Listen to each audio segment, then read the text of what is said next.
Hello physios. Today we are discussing the most important topic, which is the syllabus of AIMS CRE 2024. सारे physios के लिए ये बहुत ही golden opportunity है और गोल्डन डेज चल रहे हैं for practising and doing hard work.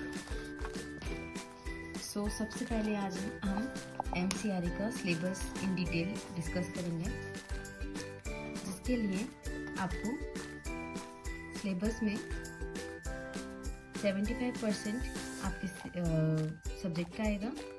Suppose आप फिजियोथेरेपी के स्टूडेंट्स हैं तो फिजियोथेरेपी का, आप और किसी फील्ड के स्टूडेंट हैं तो उसका, और 25 का जीके आएगा.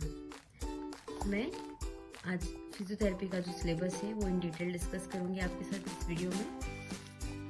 अब 75% का जो हमारे सिलेबस में से आ रहा है, मीन्स PPT में हमने 4 साल में जो भी पढ़ा है उसमें से आएगा. तो इसमें क्या क्या ऐसे इम्पोर्टेंट सब्जेक्ट्स हैं जो हमको कवर करना है, क्योंकि 4 ईयर का BPT कोर्स एक बैचलर कोर्स है, उसमें हम बहुत सारे सब्जेक्ट्स पढ़ते हैं. तो मोस्ट इम्पॉर्टेंट सब्जेक्ट्स आज हम डिस्कस करेंगे. तो सबसे पहले जो 70 मार्क्स का आपको आने वाला है पेपर में, उसमें एनाटॉमी के जो सबसे पहला जो सब्जेक्ट है वो है आपका एनाटॉमी. एनाटॉमी में से यूजुअली मसल्स बहुत ज़्यादा पूछी जाती हैं, बोन्स और लैंडमार्क्स. ठीक है, डायरेक्ट क्वेश्चन आता है मसल के ऊपर, ओरिजिन इंसर्शन हमको बहुत अच्छे से करना है. उसके बाद आपका एक सब्जेक्ट होता है फर्स्ट ईयर में एक्सरसाइज थेरेपी. एक्सरसाइज थेरेपी से भी काफ़ी क्वेश्चंस आते हैं, लाइक लेवर पे क्वेश्चंस आते हैं, पुली पे क्वेश्चंस आते हैं. नेक्स्ट आपका आता है इलेक्ट्रोथेरेपी. इलेक्ट्रोथेरेपी में सारी मॉडलिटीज़ पे क्वेश्चंस आते हैं, स्पेशली SWD पे और US पे, IFT पे काफ़ी क्वेश्चंस बनते हैं. उसके बाद ये हो गए हमारे फर्स्ट ईयर के सब्जेक्ट्स, BPT फर्स्ट ईयर के. अब सेकेंड ईयर के सब्जेक्ट्स में से क्या इम्पोर्टेंट है, तो इसमें से आपको बायोमैकेनिक्स या फिर काइनेसियोलॉजी. बायोमैकेनिक्स या काइनेसियोलॉजी एक ही सब्जेक्ट होता है. इसमें से आपको बहुत क्वेश्चंस आएंगे, जैसे हमारे जॉइंट कॉम्प्लेक्स आ गए सारे, शोल्डर जॉइंट, एल्बो जॉइंट, इसमें से क्वेश्चन आते हैं. उसके बाद आपका जो दूसरा सब्जेक्ट होता है वो होता है PT न्यूरो. PT न्यूरो से बहुत क्वेश्चंस आते हैं, स्पेशली ट्रीटमेंट के रिगार्डिंग, डिसीजेस के रिगार्डिंग.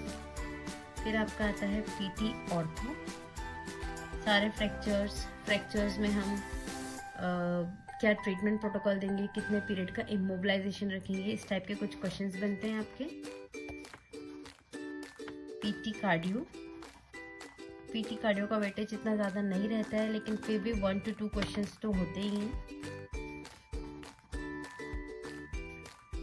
नेक्स्ट आपका होता है गायनिक से भी सेम, इतना ज़्यादा वेटेज नहीं होता है, लेकिन 1 to 2 क्वेश्चंस आते हैं. फिर आपका नेक्स्ट होता है रिहैब से भी कुछ जनरल क्वेश्चंस आते हैं, जैसे डिसेबिलिटी एक्ट हो गया, ठीक है, CBR हो गया, कम्युनिटी बेस्ड रिहेबिलिटेशन, इस टाइप से क्वेश्चंस आते हैं. तो ये एकदम इम्पॉर्टेंट सिलेबस मैंने आपके साथ डिस्कस किया है, जो मोस्ट इम्पॉर्टेंट है, हमको पढ़ के जाना ही है. इसके अलावा भी कुछ सब्जेक्ट्स में से आ सकते हैं जो हम BPT में 4 साल में कवर करते हैं subjects, but this are the most important and valuable subjects. You have to cover it. Next GK. कहने के लिए इट इज़ वेरी इजी कि GK के 25 क्वेश्चंस होंगे, but it is not simple. GK में सिर्फ GK नहीं होता है, इसके अंदर भी बहुत सारे सेक्शंस होते हैं. जैसे फर्स्ट सेक्शन आपको देखने को मिलेगा रीजनिंग. ठीक है, रीजनिंग का मैं एग्जांपल दूं आपको, तो कोड डिकोडिंग आ सकता है इसमें. कोड डिकोडिंग मतलब होता है आपको एक सीक्वेंस बना के दे देंगे, वर्ड्स की या डिजिट्स की आपको उसको कोड करना है, उस तरीके से आपको बना के दे देंगे। या फिर रीजनिंग में आप देखोगे आपको ब्लड रिलेशंस पूछ लेंगे, या फिर आपको कैलेंडर के क्वेश्चंस पूछ लेते हैं कि आज 1 जनवरी है, 2005 है, इसमें आपका संडे आ रहा है तो 2010 में सेम डेट पे कौन सा डे आएगा, तो कैलेंडर के क्वेश्चंस आ जाते हैं। क्लॉक के क्वेश्चंस पूछ लेते हैं कितनी बार। तो ये आपका रीजनिंग हो गया, पहला सेक्शन हुआ जीके का ये।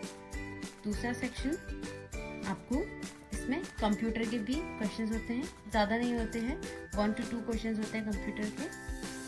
फिर नेक्स्ट हम आते हैं इंग्लिश ग्रामर के। तो इंग्लिश ग्रामर के भी 1 to 2 क्वेश्चन होते हैं, लाइक सिनोनिम, एंटोनिम, इस टाइप से क्वेश्चंस होते हैं। नेक्स्ट आपका आता है current affairs. Current affairs specially जो भी अभी रिसेंट हुए हैं या लास्ट ईयर। मैथ्स होता है, LCM हो गया, HCM हो गया, बहुत बेसिक मैथ्स होता है।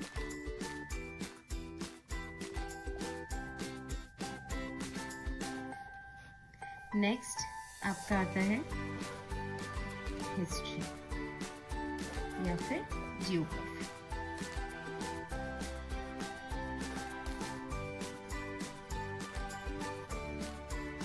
तो ये आपका सिलेबस रहता है पूरा।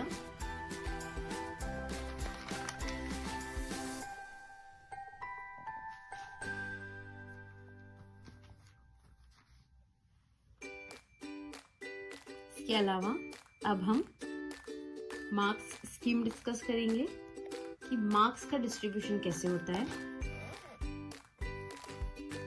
तो हमको 400 मार्क्स का टोटल पेपर है हमारा। ईच क्वेश्चन आपका 4 मार्क्स का है, ठीक है, 4 मार्क्स का ईच क्वेश्चन है। ऐसे आपको 100 क्वेश्चंस होंगे, तो कितने हो गए, 400 मार्क्स हो गए। अब 400 मार्क्स में से पासिंग मार्क्स कितने हैं, तो पासिंग मार्क्स डिपेंड करते हैं कि आपकी कैटेगरी क्या है।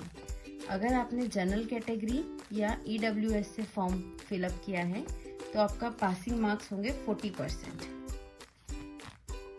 क्लियर है, 400 में से आपको इसका 40% लाना कंपलसरी है। नेक्स्ट, अगर आप OBC कैटेगरी के हैं तो आपका पासिंग मार्क्स होंगे 35%, और अगर आप ST SC कैटेगरी के हैं तो आपके पासिंग मार्क्स होंगे 30%।